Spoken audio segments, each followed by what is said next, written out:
ہے کہ کسی کے گھر جاؤ تو دروازے پر شور نہ مچاؤ اور تم مہذب انسان نظر آنے چاہیے.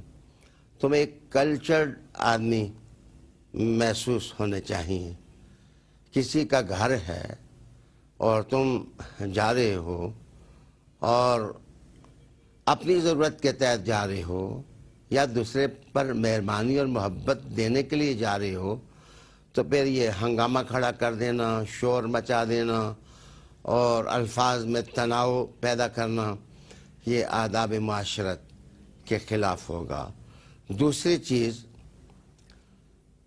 اس لفظ سے یہ سمجھ آتی ہے کہ دروازہ جس وقت کھٹکھٹاؤ تو دستک بہت زیادہ بے ہنگم اور بے ڈھب نہیں ہونی چاہیے، یا اگر آپ نے بیل بجانی ہے تو اپنا ہاتھ اس طرح رکھو کہ اندر بلیک آؤٹ کا سائرن نہ محسوس ہو بلکہ تمہاری طرف سے ملاطفت ہو اور تم محسوس ہو کہ تم ایک اچھے مسلمان ہو جس نے قرآن مجید سے تربیت حاصل کی ہے اور رسول کریم صلی اللہ علیہ وسلم کے اسوہ حسنہ سے سیکھا ہے.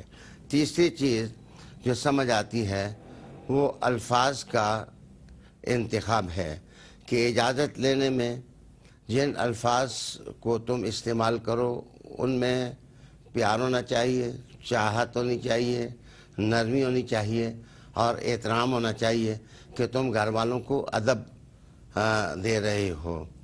اور ایسا بھی نہیں کہ تم محسوسات کے معاملے میں بالکل غیر تربیت یافتہ بندے محسوس ہو. تمہارے اندر اللہ تعالیٰ نے ایک بصیرت کا ریڈار رکھا ہے.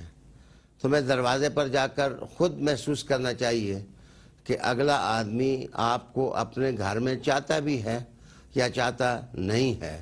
اگر اگلا آدمی چاہتا نہیں ہے، پسند نہیں کرتا تمہارا آنا، تو اگلے گھر والوں کو تکلیف نہ دو. اس لیے کہ گھروں کی چار دیواریاں اس مقصد کے لیے ہوتی ہیں کہ انسان اپنے بال بچوں کے ساتھ کچھ وقت پرائیویٹ بسر کر لے اور اس کی آزادی کا احترام بھی ہونا چاہیے اور اس کی آزادی کا تحفظ بھی ہونا چاہیے. اس کام کے لیے اپائنٹمنٹ سمجھ آتی ہے، اس لیے کہ جو لوگ اپائنٹمنٹ کے بغیر ہی کسی کے گھر چڑھ دوڑتے ہیں وہ اگر آگے سے جواب یہ ملے کہ آپ واپس چلے جائیں تو وہ برا بھی منا لیتے ہیں، محسوس کرتے ہیں کہ میں اتنا وقت لے کے آیا ہوں یہ اور وہ. لیکن اگر تھوڑا تسلی سے اور دل جمی سے آپ سوچیں تو آپ کی سمجھ میں یہ بات آ جائے گی کہ آپ اپنے لحاظ سے تو وقت نکال کر آتے ہیں، اپنی مصروفیات سمیٹ کے آتے ہیں اور جس کے گھر جاتے ہیں وہ آپ کے لیے تو نہیں بیٹھا ہوا، اس کی اپنی بھی کئی مصروفیات ہیں. اس لیے درمیانی راستہ یہ ہوگا کہ آپ اپائنٹمنٹ لیں، آپ باقاعدہ وقت مقرر کریں اور اس پر جائیں تو تاکہ آپ مہربانیاں لے کے جائیں اور اگلا آدمی شفقت اور محبت کے ساتھ آپ کا استقبال کرے. یہ وہ باتیں ہیں جو یہ آیہ کریمہ ہم کو سکھاتی ہے.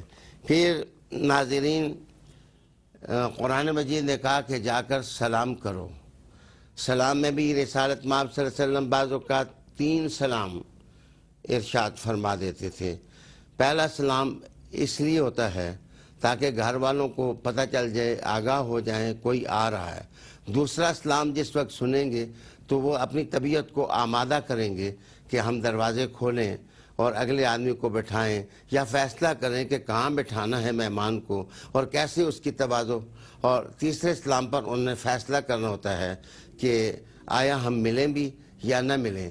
اور رسالت مآب صلی اللہ علیہ وآلہ وسلم نے ایک مرتبہ اسی طرح 3 دفعہ سلام دیا، گھر والوں نے جواب نہ دیا، حضور واپس ہو گئے تو پیچھے سے گھر والوں نے سلام دیا، یا رسول اللہ یا رسول اللہ، آپ کا سلام ہم نے سن لیا اور دل میں وعلیکم السلام بھی کہا ہے.